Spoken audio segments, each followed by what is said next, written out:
Olá! Hoje a gente vai mergulhar numa estrutura bem interessante, uma que une fé e psicanálise para tentar entender e curar a dor emocional. Toda a nossa análise aqui é baseada no manual de um curso chamado Reestruturação Emocional, escrito pelo pastor Divino Alves de Almeida.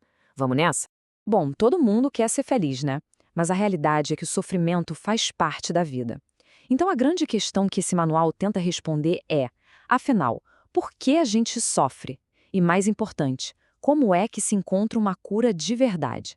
É essa a resposta que a gente vai desvendar hoje. E para a gente entender essa metodologia, nosso roteiro vai ser bem direto. Primeiro, vamos falar do problema principal. Depois, a gente vai entender a estrutura do ser humano que o manual propõe.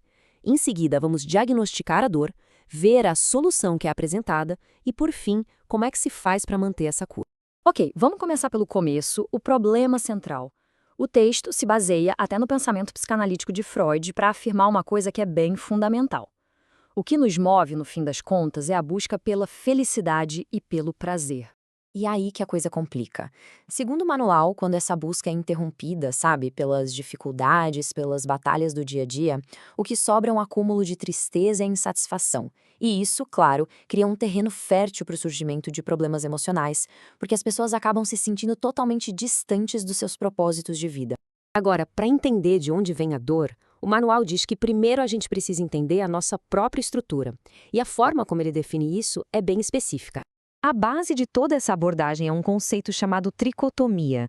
A ideia é que o ser humano não é uma coisa só, mas sim uma união de três partes que são distintas, mas que estão ligadas. Entender isso é a chave para todo o resto do método. Então, vamos detalhar isso um pouco. O corpo é a nossa parte que lida com o mundo material, através dos 5 sentidos. O espírito é a nossa conexão com o mundo espiritual.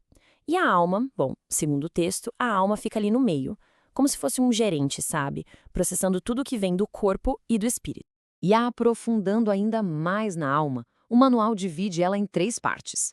A mente, que é o nosso intelecto, onde a gente pensa, a vontade, que é o nosso poder de decisão, e as emoções, que é como a gente expressa o que sente.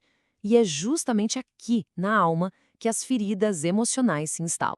Com essa estrutura toda em mente, agora sim a gente pode passar para a fase do diagnóstico. O manual vai identificar algumas feridas bem específicas na alma como a verdadeira causa do sofrimento. O texto aponta para 4 sentimentos negativos principais que, segundo ele, ferem a alma. A rejeição, que traz aquela sensação de não ser amado. A inferioridade, que vem das comparações e palavras duras. A culpa, que prende a gente aos nossos próprios erros. E o medo, aquele tipo de medo que paralisa. São essas as feridas que, de acordo com essa estrutura, precisam ser curadas. Para a gente ter uma ideia da profundidade dessa dor, o manual conta o caso de um detento que estava prestes a tirar a própria vida. Ele tinha tido uma alegria imensa ao reencontrar a mãe, mas logo depois ela faleceu. E ele chegou nesse ponto de desespero total que está resumido nessa frase aí que é devastadora. E isso nos leva, claro, à parte da solução. Diante de uma dor tão, mas tão profunda, qual é o caminho que essa estrutura propõe para a cura? Continuando a história, o pastor, que é o autor do manual, admite que não tinha palavras humanas para consolar aquele homem. Então, em vez disso, ele oferece o que o texto descreve como uma solução divina. Ele diz que o Espírito Santo poderia preencher qualquer vazio, até mesmo da perda de uma mãe. E aqui a gente vê o ponto central dessa estrutura em ação. O detento aceita. E, segundo o relato, a vida dele se transforma completamente. A felicidade não veio de uma mudança nas circunstâncias dele, mas sim de um novo propósito espiritual. Ele passou a cuidar dos objetos da igreja dentro da prisão. Ele chegou a recusar ajuda para sair de lá, dizendo que tinha encontrado sua missão ali mesmo. Mas a cura, segundo o manual, não é uma coisa que acontece uma vez e pronto. Ela exige uma manutenção constante, sabe? Um processo de ficar de olho na nossa própria mente. O texto descreve o que seria uma verdadeira batalha pela mente. De um lado, pensamentos que invadem, que forçam, que confundem e que são atribuídos a uma influência maligna. Do outro, pensamentos que trazem paz, clareza e que estão alinhados com princípios divinos. O grande desafio é aprender a diferenciar um do outro. Então, a estratégia final para manter a saúde emocional e espiritual é uma reprogramação ativa da mente.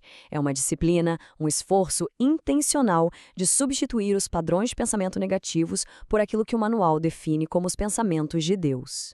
E a gente encerra esta análise com essa citação bíblica que o manual usa e que resume a abordagem inteira. A ideia de tomar controle ativo sobre cada pensamento. A pergunta que fica é: até que ponto nossos pensamentos realmente moldam nossa realidade emocional? E o que significa, na prática, levar cativo todo pensamento?